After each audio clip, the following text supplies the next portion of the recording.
Guys कल के session में अपन ने ये वाला स्टार्ट किया था, लॉ ऑफ डिमांड याद है आप लोगों को क्या था? डिमांड अगर बढ़ेगा तो फिर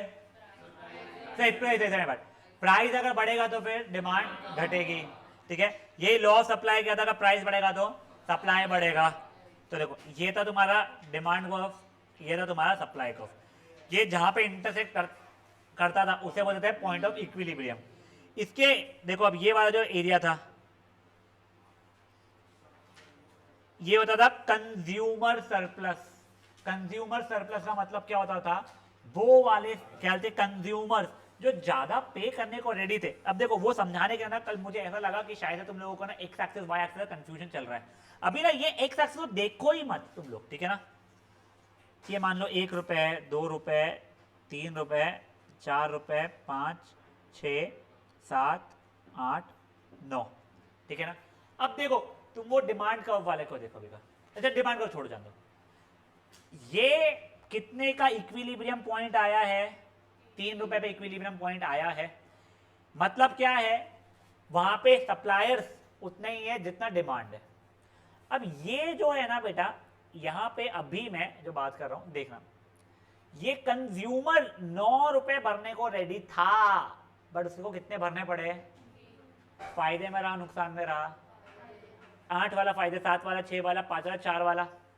ये जो 3 वाला है उसको फायदा जैसे पकड़ लो कि यार जितने में चाहिए तो उतने में मिल गया, तो ये सबको हुआ फायदा।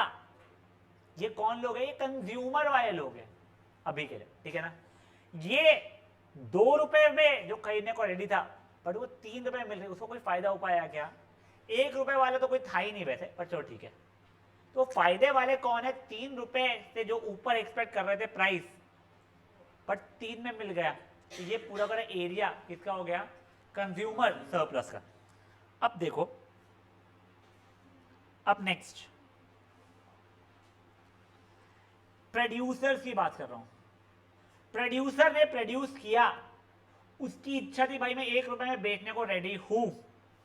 चलो एक वाला है नहीं, 2 रुपए से बात करते हैं, ये एक्चुअली कर्व है नहीं यहाँ पे, इसलिए वो 2 रुपए में बेचने को रेडी था। कितने में बिक रहा है? 3। तो उसको तो फायदा हो गया ना। जो 3 में बेचने वाला, 2.5 में बेचने वाला, 2.8 में, उनको सबको फायदा हो गया। बट जो बंदा 4 रुपए में बेचने वाला था, उसके दिमाग में था जो भी कैलकुलेशन थे, बट मार्केट में 3 रुपए बिक रहा है, वो फायदे में नुकसान में? नुकसान में। तो ये सेक्शन जो हो गया है, ये क्या हो गया? कौन सा सरप्लस है? प्रोड्यूसर सरप्लस हो गया है। तब मैं क्वांटिटी को मत देखो भाई लोग, ठीक है ना, उसने कितनी क्वांटिटी बेच रहे हैं या सप्लाई में अवेलेबल है उसकी बात नहीं कर रहा हूँ। अब देखो, अब मुझे जब एरिया अंडर द कर्व की बात होती है इंटीग्रेशन के थ्रू, अभी के लिए मैं ये ऐसा कर्व देख रहा हूँ। मैं अगर ये पॉइंट से ये पॉइंट तक इंटीग्रेट करता हूँ, डेफिनेट इंटीग्रेशन करता हूँ, तो वो टिल एक्स एक्सिस का एरिया दे देता है मुझे। Fair enough. तो अब अगर मान लो मैंने कंज्यूमर सरप्लस का एरिया निकालना था, मतलब ये सेक्शन का एरिया निकालना था। Firstly it is not a triangle, ठीक है, कर्व आ रहा है, तो मुझे ये वाले कर्व को इंटीग्रेट करना पड़ेगा। तो इंटीग्रेशन ऑफ डी एक्स कहां से? 0 से लेके, बेटा वो x के टर्म से लिखना पड़ेगा तुम लोगों को, ठीक है ना। तो 0 से लेके x नॉट तक के तुम इंटीग्रेट करोगे, पर जब वो इंटीग्रेट करोगे तो नीचे वाला सेक्शन भी तो आ जाएगा। वो नहीं चाहिए तो उसको हटाना है अगर, तो आप लोगों को क्या करना पड़ेगा बेटा उसके लिए? अब ये वाले को हटाना है तो ये रेक्टेंगल के एरिया को सबट्रैक्ट करना पड़ेगा। तो उसका एरिया क्या हो जाएगा? ये लेंथ है x नॉट, ये लेंथ है p नॉट, तो वो लेंथ हो जाएगा p नॉट x नॉट। ये क्या हो गया बेटा? ये हो गया कंज्यूमर सरप्लस। अब नेक्स्ट चीज होती है प्रोड्यूसर सरप्लस, मतलब ये, करेक्ट। अब देखो अगर मैं इसको इंटीग्रेट करूंगा तो बेसिकली एरिया तो ये आने वाला है जिसका मुझे कोई काम ही नहीं था। बट वही चीज मैं रेक्टेंगल में से ये एरिया हटा दूंगा तो मेरा प्रोड्यूसर सरप्लस आ जाएगा। तो अब प्रोड्यूसर सरप्लस के लिए मुझे इंटीग्रेट करना पड़ेगा सप्लाई वाले को फ्रॉम 0 से लेके x नॉट, और माइनस मुझे क्या करना पड़ जाएगा बेटा? अभी क्या, अच्छा मुझे रेक्टेंगल के एरिया में से सब्ट्रैक्ट करना पड़ेगा। तो रेक्टेंगल के एरिया जगह p not x not minus ये वाला सेक्शन को सब्ट्रैक्ट करना पड़ेगा, मतलब इंटीग्रेशन 0 से लेके x not of supply curve. समझा ये चीज क्या हुआ है? ये चीज हम लोगों ने कल देखा था। अब देखो ये पॉइंट निकालना पड़ेगा तुम लोगों को, कभी कभी शायद तो इक्विलिब्रियम पॉइंट इज 2,3 करके दे दे वो शायद से। जब नहीं देगा तो आपको सप्लाई कर्व और डिमांड कर्व देगा वो, ठीक है ना। तो चलो अपन देखते हैं, ये मेरा डिमांड है, ठीक है। इक्विलिब्रियम पॉइंट मुझे पता है, ये डिमांड फंक्शन है, इक्विलिब्रियम पॉइंट, बट मुझे पी नॉट के टर्म से पता है। मुझे पी नॉट के टर्म से चाहिए थी या एक्स नॉट के टर्म से चाहिए है। देखो मेरा इंटीग्रेशन तो एक्स नॉट के टर्म से चाहता ना, तो देखो मैंने ये इसकी वैल्यू यहाँ पे डाल दिया प्राइस की, तो 20 is 35 minus 2x minus x square, इधर उधर वगैरह सब कुछ किया मैं, तो ये plus x square plus 2x minus 15 is equal to 0, x plus 5 x minus 3 is 0, तो x की वैल्यू या तो -5 या तो +3 रहेगी।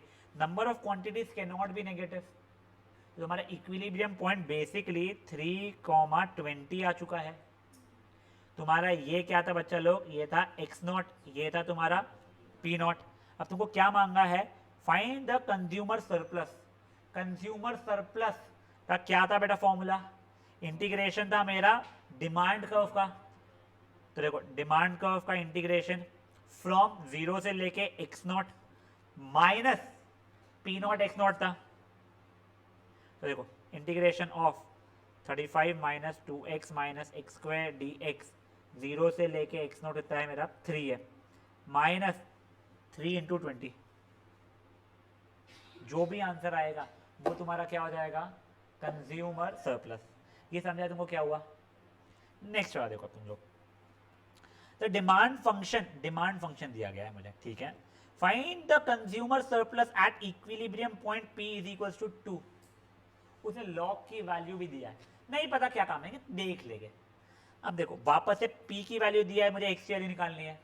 मैंने मेहनत किया 2s20 e की पावर -x/10।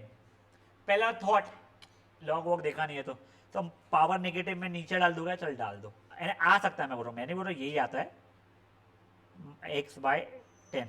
इधर उधर किया तो e की पावर x/10 इज 10। अब मुझे x की वैल्यू निकालना है, अब पक्का से लॉग लेना पड़ेगा आप लोगों को। तुमने लॉग e की power x/10 is equals to log 10 किया, बेटा बेस e चल रहा है, बेस 10 नहीं चल रहा, लॉग 10 के लिए 1 मत लिख देना जो बचपन में करते थे अपन लोग, ठीक है ना। अब सुनो, ये हो जाएगा x/10, अब है log e, हाँ log e is equals to log 10। अब देखो उसने आप लोगों को वैल्यू कहीं की दी हुई है, आप लोगों को log e विद बेस 10 की दी हुई है, ठीक है ना। तो अब बेस चेंज मार दो, वहाँ पे मैंने बेस e वाला लिया हुआ था, तो देखो ये तो मेरा 1 हो चुका है, मेरा x/10 ये बेस e था, तुमको ये पता है log a with base b is 1 upon log b with base a, तो this is equals to 1 upon log e with base 10 हो जाएगा मेरे लिए। तो x is equal to 10 upon log e with base 10। ये पता है log a with base b is log 1 upon log b with base a। जिनको नहीं पता वो लिख के रख ले वाली property, log a upon log b कर लेते दोस्तों, वो भी चलता है, ये वाला मैं दूसरी प्रॉपर्टी बताऊँ।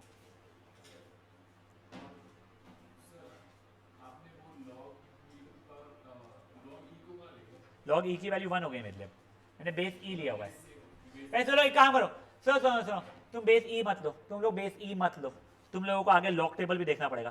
तुम लोग बेस e लो ही मत, तुमको बेस 10 की जरूरत भी नहीं पड़ेगी, तुम लोग विद बेस 10 ही मारो इसको, बेस 10 ले रहा हूँ मैं, ठीक है ना, ये भी बेस 10 है, ये भी बेस 10 है, तो ये तो वैसे ही 1 हो गया, ये आ गया x/10 log e with base 10 is equal to 1 हो गया मेरे लिए। x/10 ये कितनी वैल्यू है 0.4343 इज इक्वल टू 1, तो x की वैल्यू देखिए 10 अपॉन 0.4343, उसको सॉल्व कर रहे हो तो कुछ 23.03 आ रहा है, अब वो करना पड़ेगा यार। तो मेरे x नॉट की वैल्यू 23.03 हो गया है, तो मेरा इक्विलिब्रियम पॉइंट क्या हो गया है, x naught comma p naught, equilibrium point आ गया मेरा, एंजल ध्यान दे। अब मेरे को क्या मांगा था उसने, कंज्यूमर सरप्लस, तो अब देखो कंज्यूमर सरप्लस निकालने के लिए अपना वही वाली चीज़ है जो अपने पहले की थी,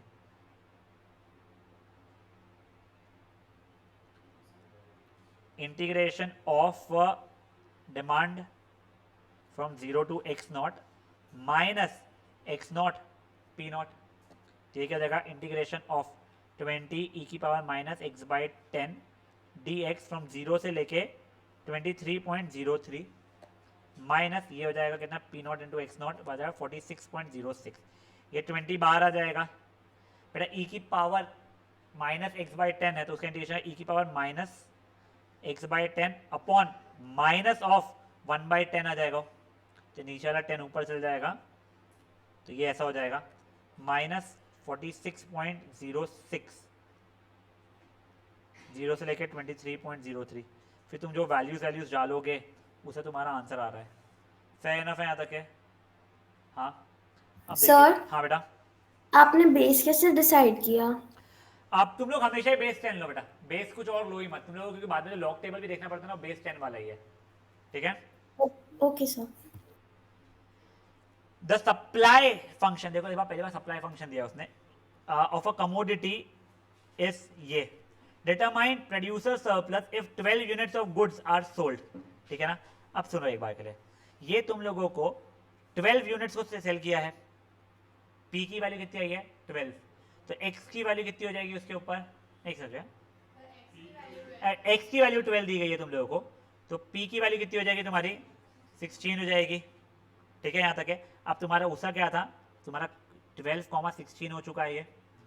अब वो होता था x not P not minus integration of ये सप्लाई डी एक्स फ्रॉम 0 से लेके एक्स नॉट, तो वो जो भी वैल्यूज आएगी कितनी आ जाएगी 12 इंटू 16 माइनस ये था 4 plus x D x from 0 से लेके एक्स नॉट कितना है मेरा 12 है। जो आंसर आएगा सो आंसर आएगा, थर्ड वाला है ये। फोर्थ वाला अब देखो, ये बेटा क्वेश्चन लगता है मुझे, तुम लोगों को सप्लाई और डिमांड फंक्शन दे दिया उसने, अब इक्विलिब्रियम पॉइंट तुमको खुद से निकालना पड़ेगा। तो दोनों कर्व्स रहेंगे, कुछ एक ऐसा रहेगा कुछ एक ऐसा रहेगा, तो पॉइंट ऑफ इंटरसेक्शन तो दोनों को साइमल्टेनियसली सॉल्व करना पड़ेगा। तब देखो ये तब कभी कोई 56 minus x square is equal to 8 plus x square by 3, जब 56 की जगह पे यहाँ पे ये 8 से सब्ट्रैक्ट होता है 48 is x square by 3 plus x square, 48 is 4x square by 3, 1 ज़ा 12 ज़ा 36, तो x की वैल्यू 6 से माइनस 6 रिजेक्ट हो गई, तो x की वैल्यू 6 हो गई है बेटा। x की वैल्यू 6 हो गई तो पी नॉट की वैल्यू कैसे निकालोगे? एग्जैक्टली कोई भी इसमें डालो तुम्हारा सेम ही आंसर आने वाला है। तुमने मे बी यहाँ पर डाल दिया तो 56 माइनस 6 का स्क्वायर तो वो आ गया 20, तो तुम्हारा इक्विलिब्रियम पॉइंट बन गया 6,20। अब तुमको कंज्यूमर सरप्लस अगर निकालना है तो इसको कर लोगे, इससे कर लोगे, और ये क्या इसका नाम प्रोड्यूसर सरप्लस निकालना तो इससे कर लोगे तुम लोग। ये समझ में आया एग्जांपल आपको? This is one of the good questions. क्या लिखोगे आप लोग? आईएमपी बोर्ड, ठीक है ना। फोर्थ वाले को आप इंपॉर्टेंट मार्क कर लोगे। अब नेक्स्ट फिफ्थ वाला बेटा, डिमांड फंक्शन दिया गया है फॉर मैक्सिमाइज, ये डिमांड फंक्शन ये है मार्जिनल कॉस्ट। अब मेरे को रोना आ रहा है, ठीक है ना। कंज्यूमर सरप्लस देखो एक समझ गया, मोनोपोलिस्टिक था बेटा ये। बेटा जब मोनोपोलिस्टिक वर्ल्ड होता है तो रेवेन्यू फंक्शन क्या हो जाता है मेरा P इंटू एक्स था, मेरा रेवेन्यू फंक्शन कितना हो जाएगा 274x माइनस एक्स क्यूब, ठीक है। इसके क्या गया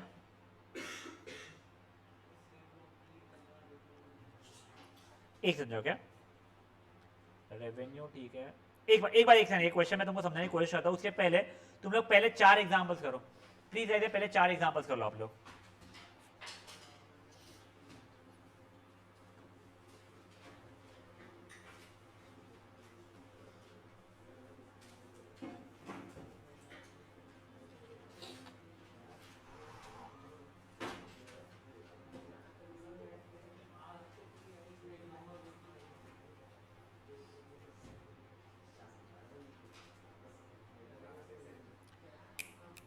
बता आ गया था पे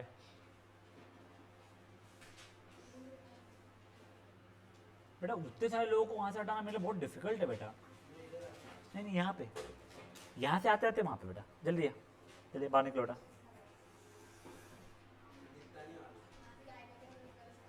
वो मिडल में बैठ जाना यहाँ पे, बहुत क्लियर। नहीं नहीं बेटा, बेटा तू बहुत बातें करता, तू वहां से भी उतनी बातें करता, बट उसमें क्या होता है ना बचे हुए लोग कंपेरेटिवली कम डिस्ट्रैक्ट होते हैं। इधर फट से जा। एंजल भेजा क्या था तुमने व्हाट्सएप क्या मेल क्या है? ठीक है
बेटा श्रीलंका खेल लेगी अपना, तो यहाँ ध्यान दे,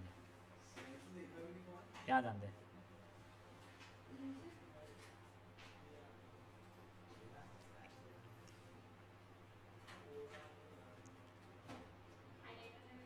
प्लीज बातें मत करो बच्चा लोग।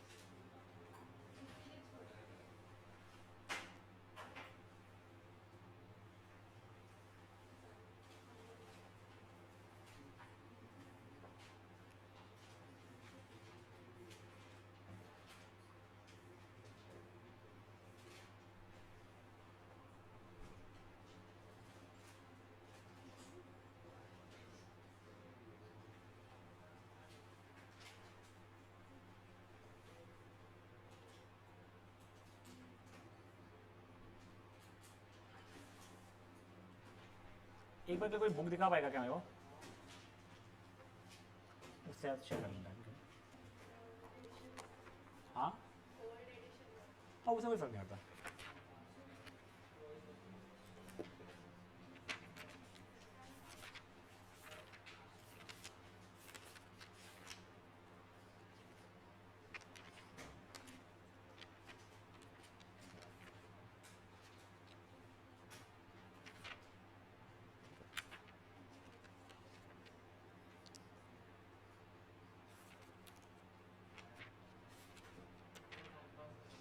प्लीज बातें नहीं बेटा, प्लीज बातें नहीं।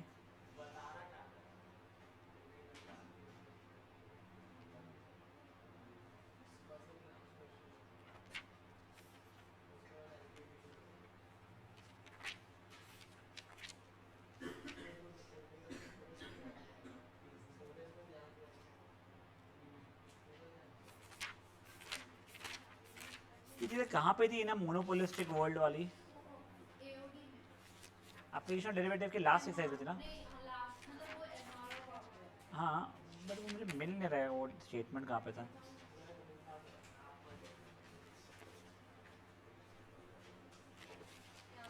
मार्जिनल कहाँ है? हाँ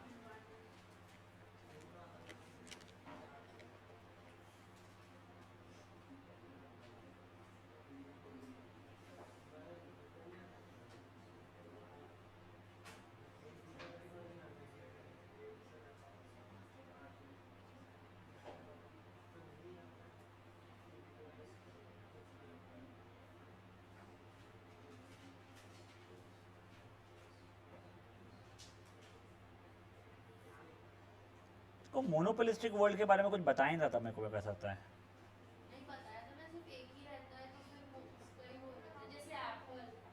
मैंने आप ये मैंने एग्जांपल यूज़ ही नहीं किया। हाँ हाँ वो मैं समझ गया। तुम लोगों को maximise profit in monopoly world कहते हैं, ये एमसी को एमआर तुमको पता है क्या पहले से ये चीज़? इकोनॉमिक्स में था क्या? हाँ मैं वो तो मेरे को नहीं पता ये चीज़, क्योंकि हाँ मैं वही ढूंढ रहा था, एक काम मैंने मिस कर दिया है, तो यहाँ पे भी दिया हुआ नहीं है वो, तो वो ध्यान रखना पड़ेगा तुम लोगों को। अपने को कॉम्पिटिटिव वाला था वो तो मुझे याद था।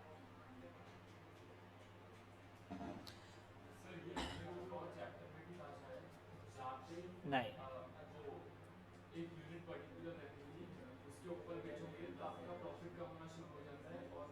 वो क्वेश्चन था बेटा एक वैसा, भले वो पैकेजेस वगैरह वाला कि वो टूर्स एंड ट्रैवल वाला पैकेज में कर रहा है कुछ वैसा, बट वो चीज़ नहीं।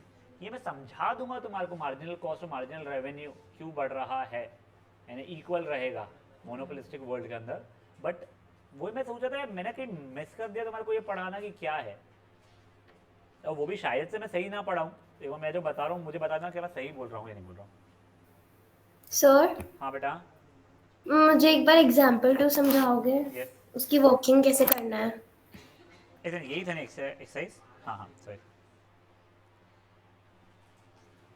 एग्जाम्पल नंबर 2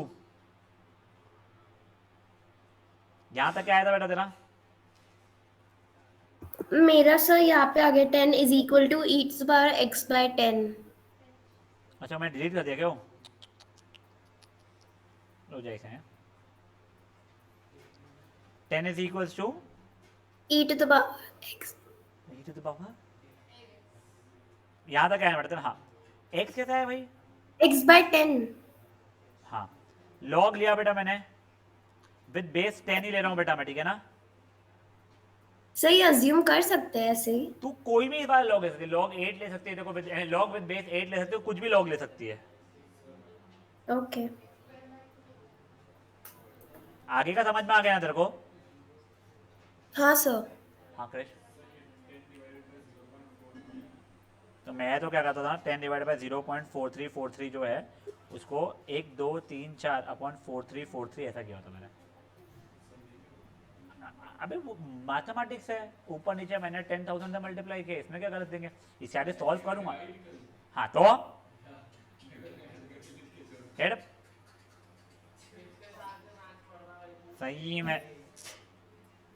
सर हाँ बेटा, वो आपका जो ब्लू वाला स्टेप है फर्स्ट वाला, वो एक बार बताओ ना। ये देख, log 10 विद बेस 10 वो 1 हो जाएगा बेटा। हाँ।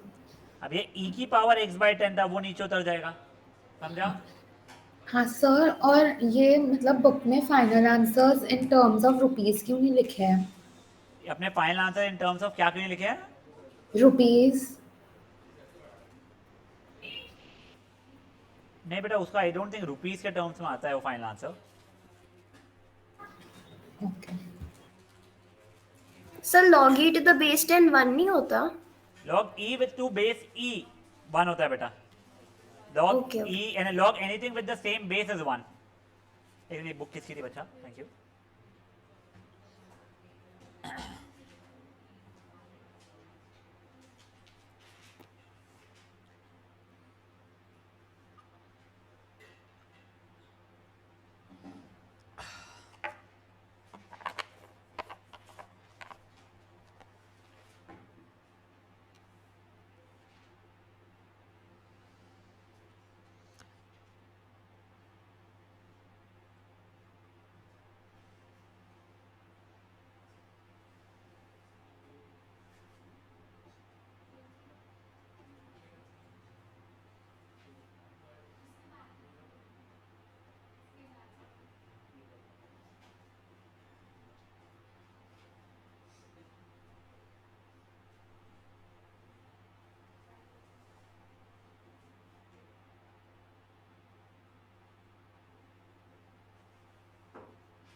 भैया तूने जो व्हाट्सएप किया था ना बेटा,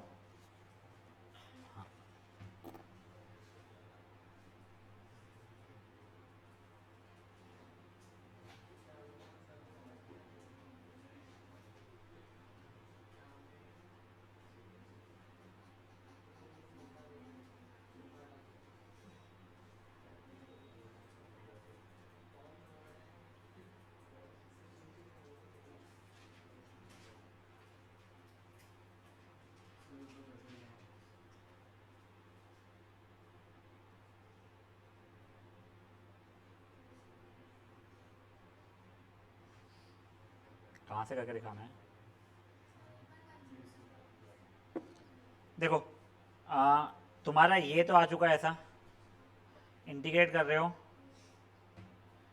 e की power minus x by 10 upon minus 1 by 10, तो माइनस ये माइनस 200 ऐसा हो जाएगा।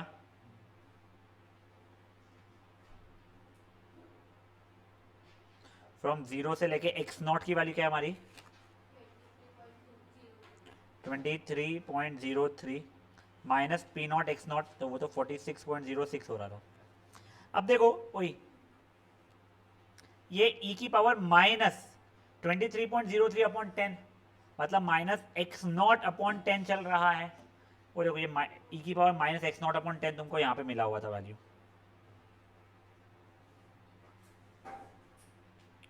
तुम वहीं से तो एक्स नॉट निकाले थे ना तुम लोगों ने, तो वही ये वाली वैल्यू तुम्हारे को यहाँ पे मिली हुई है, माइनस ई की पावर 0/10 माइनस 46.06, तो ये हो जाएगा 1/10 था जब ये 1/10 -1 माइनस 46.06 माइनस 9/10 180 माइनस 46.06, तो जो भी आंसर आएगा ये रहा। हाँ। मुझे सेकंड स्टेप से नहीं समझा और 23.03 का आ गया। बेटा देख उसको ना अभी जैसे इसने किया उसको एक्स नॉट ही लिख के काम कर तू, ठीक है, एक्स नॉट की वैल्यू पता है तेरे को, क्योंकि अब हाँ। ये वाली वैल्यू जो है वो एक्चुअली तो यहाँ पे पता थी ऊपर से जब तू सॉल्व कर रही थी, तो x और x नॉट मतलब सेम है इसलिए हमने वो सब कर तूने दिया। एक्चुअली एक्स की वैल्यू ही निकाली जो यहाँ से है, वो एक्स नॉट की वैल्यू निकाली तूने बेसिकली, हाँ हाँ। हाँ, तो उस कारण से सेम हो गई हो। हाँ हाँ डिवाइड बोला था, अच्छा वो दिखाओ डिवाइड करके, 10,000 डिवाइड बाय 4343, कुछ थोड़ा शर्म कर बेटा,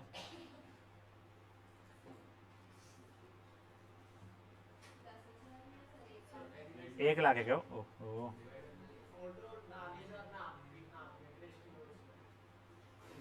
क्या क्या क्या क्या?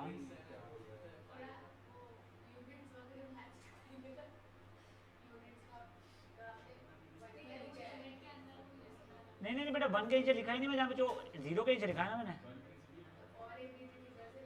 नहीं ना बेटा, फिर नेक्स्ट पे लेके आऊंगा ना मैं, एक बार जो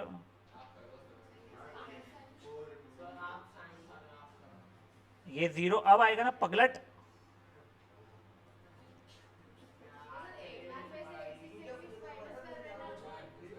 1 लाख में से 10,000 में देखा डिवाइड, ए पगली डिवाइड करो चुपचाप से, सालो पगले हो गया, वो 2 की बात नहीं कर रही, उसका बोलना है, ये 1 लाख माइनस 8686 करो बोल रही हो, हिट चंपट,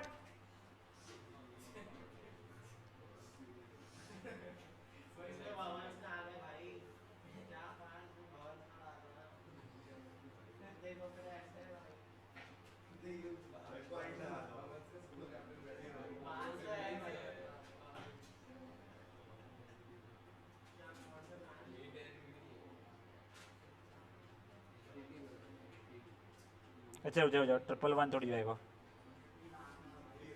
ये 0 से आएगा पहले तो,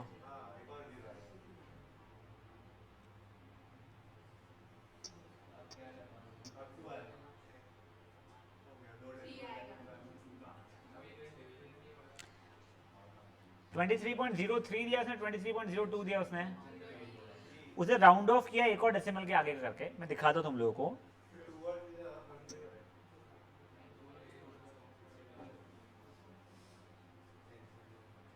देखो जब तुम एक और 0 लेके आओगे ना बेटा यहाँ पे,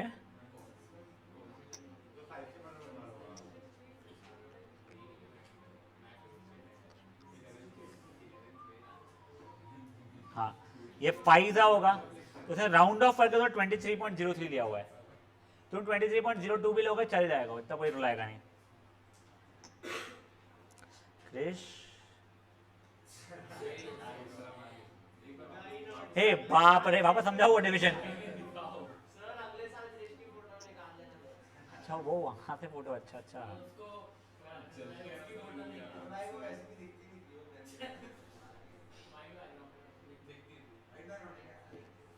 सूजन बैकग्राउंड कोई भी हो, तू तो 8वीं से पढ़ रहा था बेटा,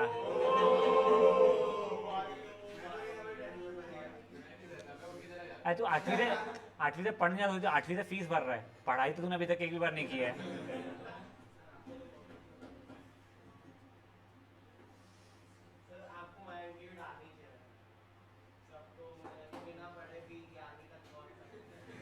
सही में एक्चुअल में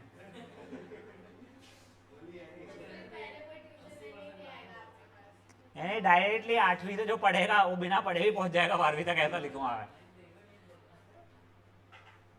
नहीं मैं सूरजन क्या गौर वाले सर ऐसा डालते हैं कि 8वीं से पढ़ोगे,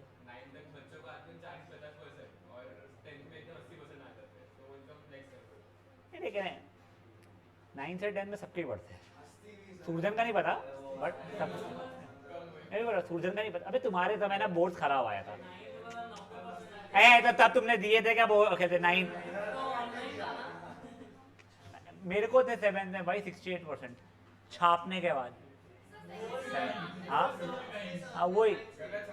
नहीं भाई, अबे मैं फेल होता था, नहीं तो मेरे को पक्का था 9, अच्छा 7। फिर मैंने 8 में पढ़ना शुरू किया था।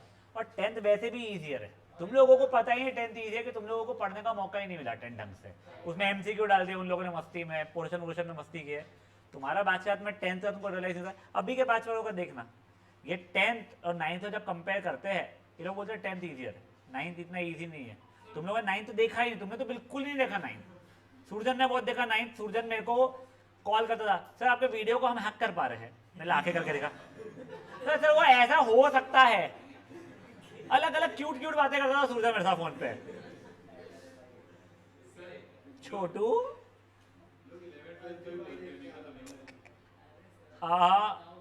12th ईजियर है मैथ्स, बट बहुत ज्यादा है। 12th समझ में आ जाता है, 11th नहीं आता जल्दी।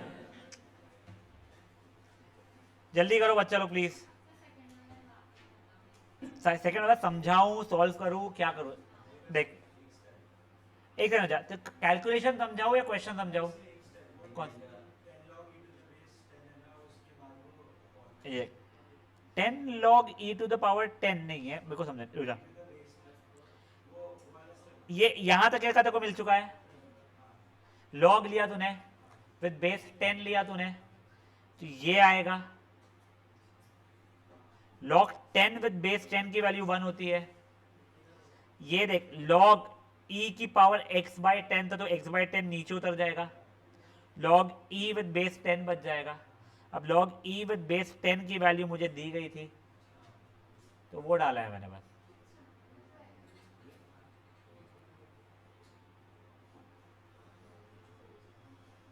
अब गाइस एक बार ऐसा कैलकुलेशन नहीं जम रहा, छोड़ो तुम लोग प्लीज, एक बार जल्दी जल्दी आगे बढ़ो इसके।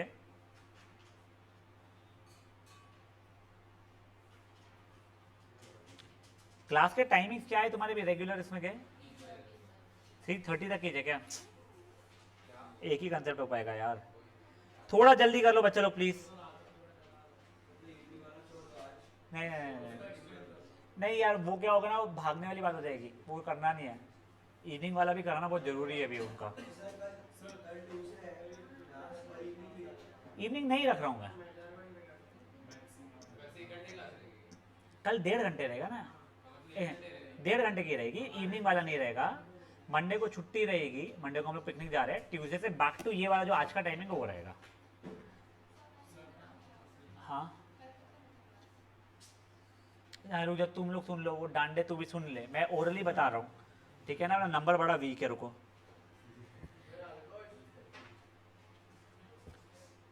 2 से 3:30 PM दोपहर। कंफ्यूज मत हो जाना, हमको लगा AM है चौपट, कुछ भी। आप पढ़ते कैसे हैं तुम लोग टाइमिंग? बेटा प्लीज जल्दी जल्दी को, थर्ड और फोर्थ फिफ्थ में जितना मैं समझा सकता हूँ तुम्हारे को कंसेप्ट को थोड़ा सा बता दो। मार्जिनल रेवेन्यू और मार्जिनल कॉस्ट टू इक्वल हुआ है। बत्रा प्लीज बेटा, तू मत देखना बेटा प्लीज। हाँ बेटा तेरे को ही डांट सकता हूँ मैं, इससे तेरे को डांटता हूँ, प्लीज कर बेटा। मैं और आप लोगों को 7 मिनट दे रहा हूँ गाइस, 7 मिनट और दे रहा हूँ प्लीज, वो थर्ड और फोर्थ खत्म करो।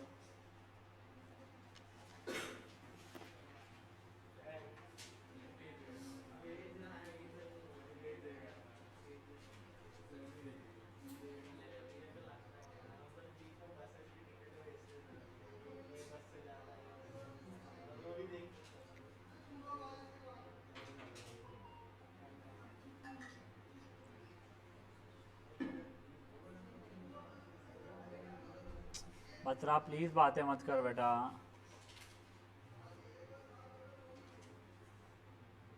ये क्या भेजा है मुझे को पता नहीं।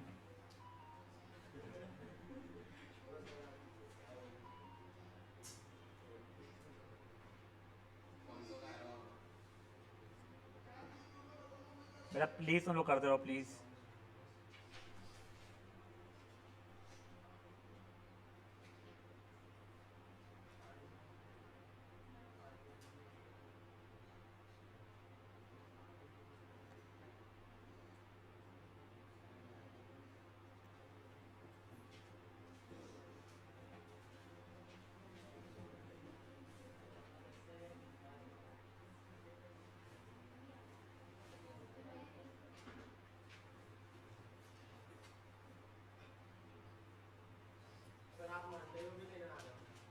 हाँ मंडे को छुट्टी है।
और वो सेमीफाइनल्स वाले दिन भी मैच क्लास रहेगी, मैं बोल रहा हूँ, वो फालतू पाने नहीं चाहिए मुझे।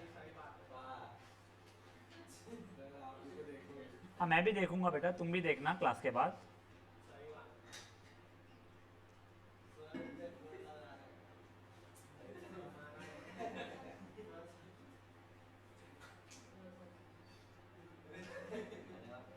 मैं देख ही तो रहा हूँ बस। ए तू करना दे।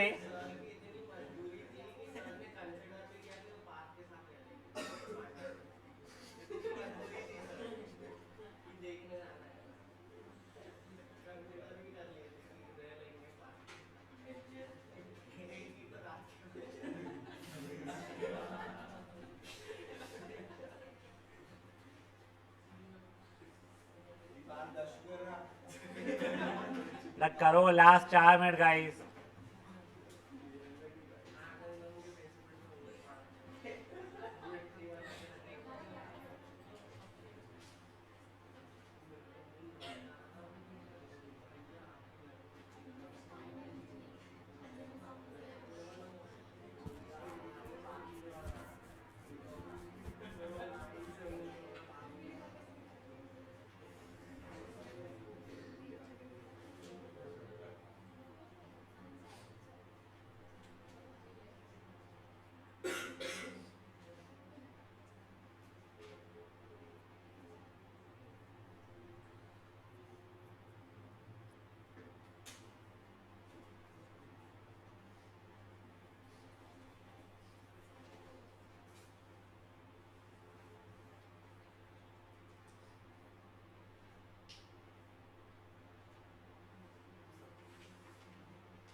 गाइस हो गया है। हाँ वो सिंपल सा है, मैं दिखाऊंगा तुमको, समझाऊंगा, फिर अपन चैप्टर को एंड करेंगे आज। इजीली चैप्टर खत्म हो जाएगा, 10 मिनट में हो जाएगा चैप्टर। चलो अब ओए, अब यहाँ ध्यान दो बेटा। अब ये वाला पार्ट ना, मैं बहुत सिंसियरली बोल रहा हूँ, मुझे इतना अच्छे से थ्योरी नहीं पता है उसका कि मोनोपोलिस्टिक वर्ल्ड में मार्जिनल कॉस्ट और मार्जिनल रेवेन्यू इक्वल रहते हैं, बट वो पढ़ने का जो मुझे समझ में आया है, देखो मोनोपोलिस्टिक वर्ल्ड, फॉर एग्जाम्पल मैंने एक मेडिसिन ऐसी बनाई जिसका फॉर्मूला सिर्फ मेरे पास में है और मैंने उसको पेटेंट कर दिया। वो पेटेंट वगैरह में 20 साल चलते, फिर वो जो वाली बात नहीं करो, पर पेटेंट कर दिया तो आज उसकी मेडिसिन सिर्फ मैं बना सकता हूँ, ठीक है। तो कल कोई भी कारण से, अभी तो मैं 10 रुपए की बेच रहा हूँ मेडिसिन, ठीक है, मेरा जो भी कॉस्ट प्राइस हो रहा होगा 8 रुपये हो रहा है, मानो मैं 10 में बेच रहा हूँ, ठीक है। कल रशिया यूक्रेन वॉर के कारण उसका कोई तो भी केमिकल जो था वो मुझे 1 रुपये से महंगा हो गया, तो मेरा टोटल कॉस्ट भी 1 रुपये से महंगा हो गया, ठीक है। तो अब 9 रुपये का हो गया, तो नुकसान मैं बेयर करूंगा क्या? भाई मेरा मोनोपोली है, मैं 11 में बेचूं या 150 में बेचूं, खरीदना है खरीद, नहीं तो निकल। तो जैसे जैसे मार्जिनल कॉस्ट बढ़ेगा तो मार्जिनल रेवेन्यू भी बढ़ जाएगा, और इस समय मैक्सिमाइज प्रॉफिट करने के जितना कॉस्ट बढ़ रहा है उतना ही रेवेन्यू बढ़ाओगे तो हो जाता है। तो मार्जिनल कॉस्ट से मार्जिनल रेवेन्यू, यही अगर मान लो आप लोगों का ये रहता है, क्या बोलते हैं इसको, एक आइडियल वर्ल्ड है, तो वहां पे पेप्सी और कोक अगर कंपीट कर रहे हैं तो ये मोनोपली नहीं चल रही है, डुओपली है। बट मान लो बहुत सारे और है, जब ये कोक वाली कहते हैं रिलायंस वाले जैम्पा कोक, क्या लिखा है वो लोग, कैंपा, हाँ ठीक है। तो अब इसके इसमें फॉर एग्जाम्पल कोक की डिस्टिलरी में जहाँ पे वो कर रहे थे, जो भी इंग्रेडिएंट्स यूज कर रहे थे, एक इंग्रेडिएंट महंगा हो गया, उसे पेप्सी और ये लोग यूज नहीं करते थे, या कोक वाले स्ट्राइक पर चले गए, उनके स्टाफ सैलरी एकदम से हाइक करनी पड़ गई, तो भाई पेप्सी वाले सपोर्ट नहीं करेगा, तू 2 रुपए से प्राइस बढ़ा तो हम भी बढ़ा लेते हैं, वैसा नहीं होता है। हाँ ये जरूर करना पड़ता है, कोक ने कम कर दिया, पेप्सी को भी कम करना पड़ जाता है, वो ही करा चलता है। बट क्योंकि तेरे को तूने बढ़ाया कोई भी कारण से, तो मैं तो रादर नहीं बढ़ाऊंगा जल्दी, कि मैं भका भक मेरा बेचना शुरू करूँ ना। हाँ वैसे एक्चुअल में इन लोगों का जो मैंने सुना है, they sit on a table, they discuss it out कि चलो एक काम करते हैं, प्राइस बढ़ा लेते हैं 50-50 पैसे से, 1-1 रुपए से, वो लोग वो कर लेते हैं डिस्कस, तेरा भी फायदा मेरे भी फायदा, क्योंकि ऑप्शन तीसरा है नहीं, ये ड्यूओपली का बहुत नुकसान हो जाता है। बट यही अगर 50 प्लेयर्स रहे तो मानना बहुत डिफिकल्ट रहता है। सिंपलेस्ट एग्जांपल अब भी ना ऑल्टरनेटिव ऑफ कोल करके आता है, तो मेरा फ्रेंड है उसके अंदर, तो दे प्रोड्यूस दैट। पहले वो अकेला था, लिटरली वो पूरे महाराष्ट्र में नहीं बोलता, वो बोले इंडिया में अकेला था जो बना रहा था, तो बहुत पैसा छापा, और अब बोलता है नागपुर के अंदर 10 लोग हैं हम लोग। तो इतना इशू आ जाता है कि ये लोगों को 2 रुपए के मार्जिन में वर्क करना है, हम यहाँ पे 15 रुपए के मार्जिन में वर्क करते हैं, 2 रुपए के मार्जिन में वर्क करना है, वो लोग इतना बिजनेस वैसे ही खा रहे हैं, तो मार्केट में मजा ही नहीं था। तो वो ये हो जाता है। अब कल मेरे फ्रेंड दिशांत को प्राइस बढ़ाना, उसने बढ़ा दिया तो सब लोग दूसरे का शिफ्ट हो जाएगा, तो उसको भी वही रखना पड़ेगा सबसे मिनिमम रखा हुआ है, तो मार्केट बिगड़ता है उससे। बट ठीक है, नेवर माइंड, चलो गेटिंग बैक ओवर हियर, ये ध्यान रख लो एक मोनोपोली वर्ल्ड में मैक्सिमम प्रॉफिट कब होता है, जब मार्जिनल कॉस्ट और मार्जिनल रेवेन्यू इक्वल होता है। तो तुम लोगों को वहां पे उसने डिमांड फंक्शन दिया हुआ है, उससे रेवेन्यू फंक्शन याद है तुम लोगों को, P/X रेवेन्यू फंक्शन आ गया। रेवेन्यू फंक्शन पता है मार्जिनल रेवेन्यू के लिए तुम डिफरेंशिएट करके निकाल सकते थे, तुम्हारा मार्जिनल रेवेन्यू आ गया, उसने तो मार्जिनल कॉस्ट ने दिया हुआ है, दोनों को इक्वेट किया तुम लोगों ने, तुम्हारे एक्स की वैल्यू आ गई, तुम्हारे एक्स की वैल्यू एक्स नॉट से ऐड करेगी, तो उससे वो पहले वाले में डालोगे तो P0 आ जाएगा तुम्हारा, तुमको पॉइंट इक्विलिब्रियम पॉइंट मिल चुका है, बस बचा हुआ तुम लोग कंज्यूमर सरप्लस निकालना आ जाएगा। Guys I am giving you only 5 minutes, ये रैप अप करो प्लीज क्वेश्चन को। और मेरे को नहीं पता था, और कोई है जो मेरे से इकोनॉमिक्स में वीक है, यानी मैं तो 0, तुम वीक हो गए, ये वाले लाइन को ना ये बॉक्स बना लो, for maximum profit in monopoly world, जो भी लिखा है उसके आगे marginal cost equals to marginal revenue. हो सकता है मैंने एक्सप्लेनेशन गलत दिया हो, मुझे नहीं पता है, तुम लोग को अपना देख लीजिएगा।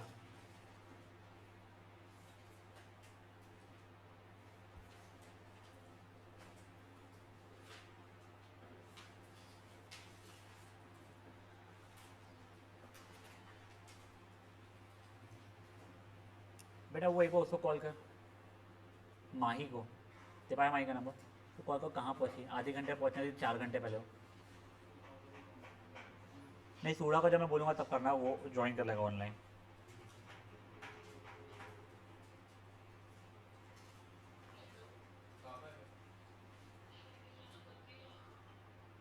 हाँ हाँ जल्दी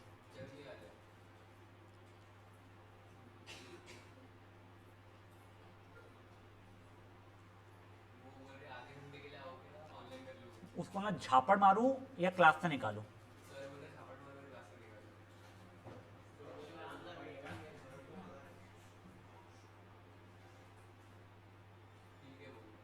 झापड़ मारू के लिए ठीक है, क्लास से निकालोगे? अच्छा ओके, मेरे को लगा कौन से ऑप्शन के लिए बता दो बस। अरे यार वो ना यहाँ पे नहीं था यार, इनकी ना बुक के आखिरी इसमें कुछ तो देखो होता है कोर मैथ्स में, क्या बोलते हो सर, चल तू कर, चल मैं ढूंढता हूँ।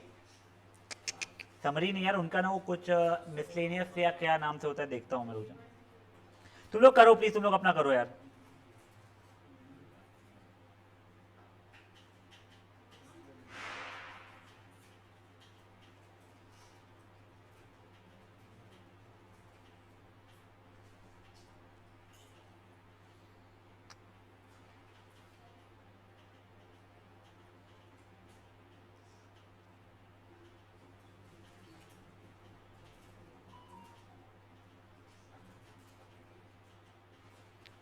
अपेंडिक्स था क्या?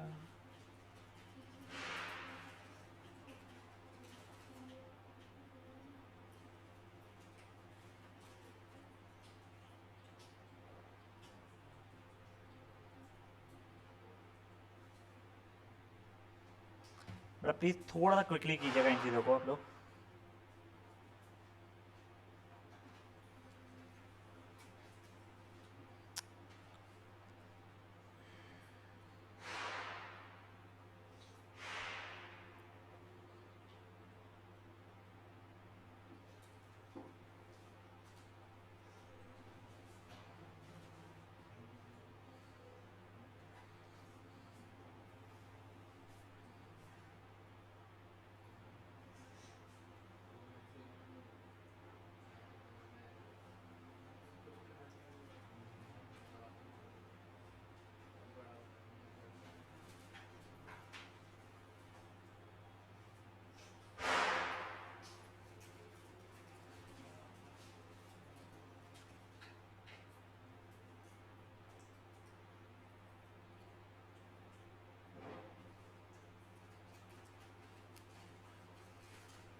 गाइस अब देखो वही, अब ये वाला क्वेश्चन देखो बेटा।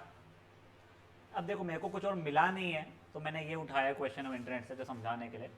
तुमको ये एरिया ढूंढना है, ठीक है। अब मैं इसका कर्व अपने से बना रहा हूं मैं।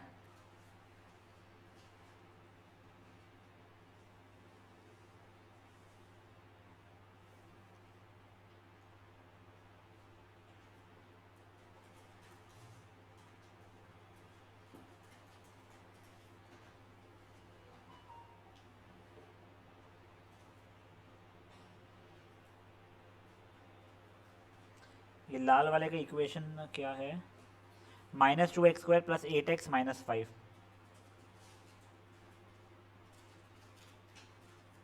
और काले वाले का है x² - 4x + 4।